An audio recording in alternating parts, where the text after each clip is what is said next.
पवन कुमार रोशन आप लोगों का अपने YouTube चैनल पर स्वागत करता हूं। आज हम एक महत्वपूर्ण टॉपिक लेकर आपके सामने उपस्थित हुए हैं। आज के टॉपिक का शीर्षक है संघ सरकार का परिचय। संघ सरकार का परिचय प्राप्त करने से पहले हम सरकार से रूबरू होते हैं। सरकार राज्य का एक महत्वपूर्ण तत्व है। राज्य के 4 तत्व बताए जाते हैं। एक, पहला निश्चित भूभाग, दूसरा जनसंख्या, तीसरा सरकार और चौथा संप्रभुता। तो सरकार राज्य का एक महत्वपूर्ण तत्व है। सरकार एक या एक से अधिक व्यक्तियों का समूह होता है जो व्यवहारिक स्तर पर राजनीतिक शक्तियों का प्रयोग करता है। भारत में संघीय शासन व्यवस्था है और संघीय शासन व्यवस्था में 2 स्तर की सरकारें होती हैं। एक तो संपूर्ण देश के लिए, जिसे हम लोग संघ सरकार या केंद्र सरकार के नाम से जानते हैं, तो दूसरा राज्य सरकार जो कि संघ की अंगीभूत इकाइयों के लिए होती है। सरकार की अगर हम बात करें तो सरकार के 3 महत्वपूर्ण अंग बताया जाता है।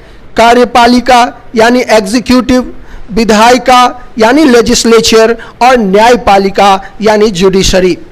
कार्यपालिका की अगर बात की जाए तो कार्यपालिका व्यक्ति या व्यक्तियों का एक ऐसा समूह होता है जो विधायिका द्वारा निर्मित कानूनों के अनुसार शासन चलाता है, अर्थात कानूनों को यह लागू करने का काम करता है, यानी इसे कानून को लागू करने वाली संस्था कहा जाता है। ऐसे वर्तमान में कार्यपालिका का कार्य जो है वो काफ़ी विस्तृत माना जाता है। दूसरा, विधायिका यानी लेजिस्लेचर। विधायिका की अगर बात करें तो इसे व्यवस्थापिका भी कहा जाता है। अंग्रेजी में इसके लिए लेजिस्लेचर शब्द का इस्तेमाल किया जाता है। विधायिका का मुख्य कार्य कानूनों का निर्माण करना है। विधि का निर्माण यानी लॉ मेकिंग का काम विधायिका यानी लेजिस्लेचर करती है। साथ ही साथ देश के मौलिक कानून को यानी संविधान में संशोधन करने का अधिकार भी व्यवस्थापिका को ही है। साथ ही कार्यपालिका पर यह नियंत्रण भी रखती है। अगला न्यायपालिका है यानी जुडिशरी। न्यायपालिका का प्रमुख कार्य विधायिका द्वारा निर्मित कानूनों के अनुसार विभिन्न विवादों का समाधान करना है। साथ ही जरूरत पड़ने पर कानून की व्याख्या करना है। साथ ही इसे संविधान का संरक्षक भी कहा जाता है। अगर हम लोग संघ सरकार की बात करें तो भारतीय संविधान के भाग 5 में जो है अनुच्छेद भारतीय संविधान के भाग 5 में अनुच्छेद 52 से लेकर 151 तक में जो है यानी पार्ट 5 आर्टिकल 52 से आर्टिकल 151 तक में जो है वो संघ सरकार का जिक्र किया गया है। संघ सरकार की अगर बात करें तो संघ सरकार भी सरकार है, तो इसके भी 3 अंग बताए जाते हैं, कार्यपालिका, विधायिका और न्यायपालिका। कार्यपालिका जो कि कानून को लागू करने वाली संस्था है। कार्यपालिका के 2 अंग बताए जाते हैं, एक अस्थायी कार्यपालिका और दूसरा राजनैतिक कार्यपालिका। अस्थायी कार्यपालिका के अंतर्गत पब्लिक सर्वेंट आते हैं, यानी कि लोक सेवक को रखा जाता है। लोक सेवक अस्थायी कार्यपालिका माना जाता है।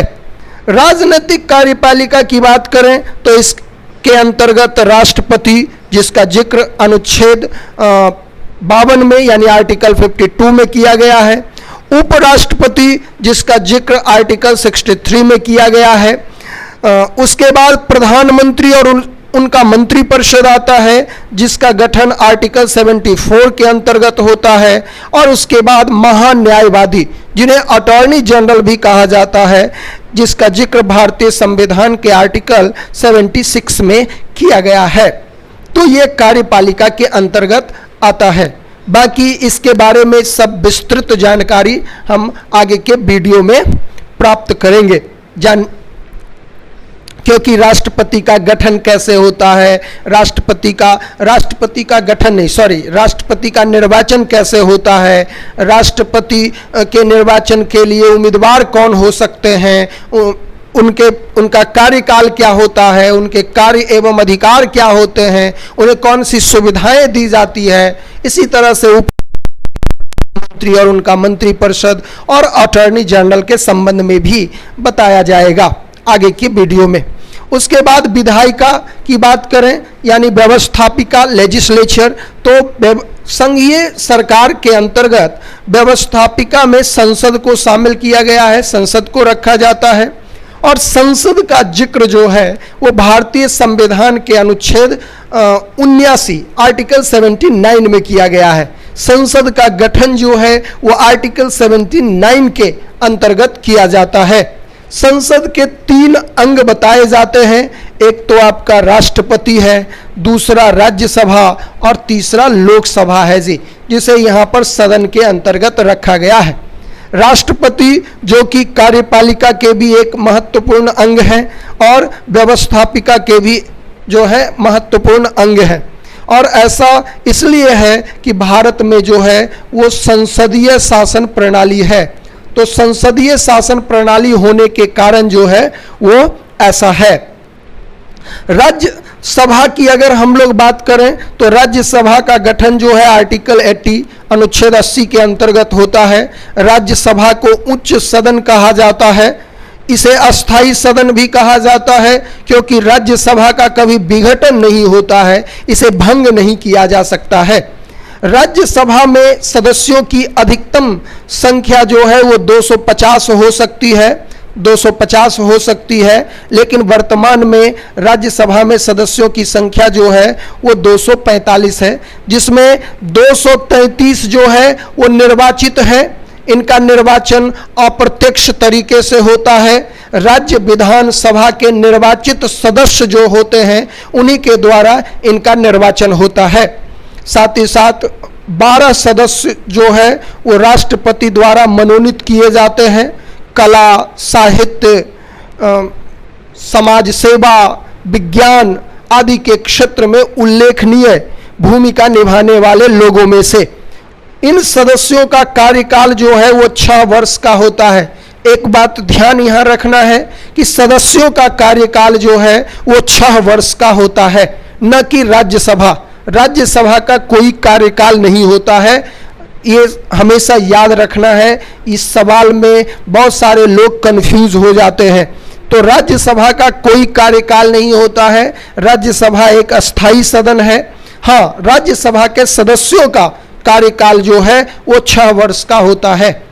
1/3 सदस्य जो है वो प्रत्येक 2 वर्ष के पश्चात जो है हटते हैं और फिर 1/3 नए आते हैं, और इस तरह से ये प्रक्रिया चलता रहता है।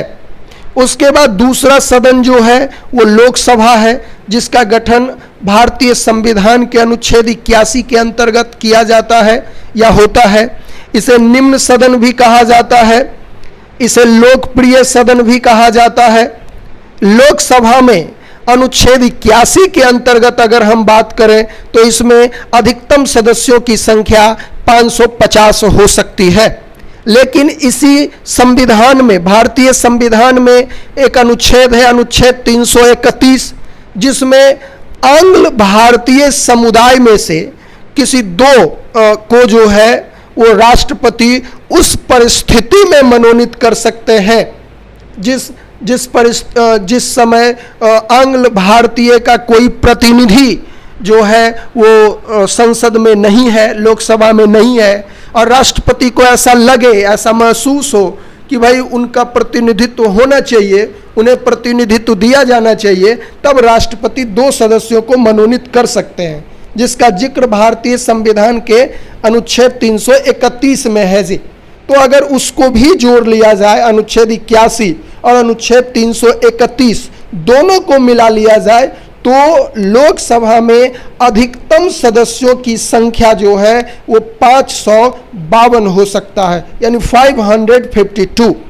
वर्तमान में लोकसभा में 545 सदस्य हैं, जिनमें से 543 सदस्य जो है वो निर्वाचित होते हैं 18 वर्ष से ऊपर के जितने भी भारतीय नागरिक हैं जिनका नाम मतदाता सूची में दर्ज है, उनके द्वारा जो है वो वोट देकर मतदान द्वारा जो है इन्हें डायरेक्ट चुना जाता है 543 लोगों सदस्यों को। और बाकी 2 सदस्य जो है वो राष्ट्रपति द्वारा मनोनीत किए जाते हैं आंग्ल भारतीय द्वारा, है ना। राष्ट्रपति द्वारा मनोनीत किए जाते हैं आंग्ल भारतीय में से, आंग्ल भारतीय जो लोग होंगे, एंग्लो इंडियन जिनको कहा जाता है, उनमें से, है ना। तो इस तरह से ये संघ सरकार का ये परिचय है। और इसमें तीसरा जो है वो न्यायपालिका।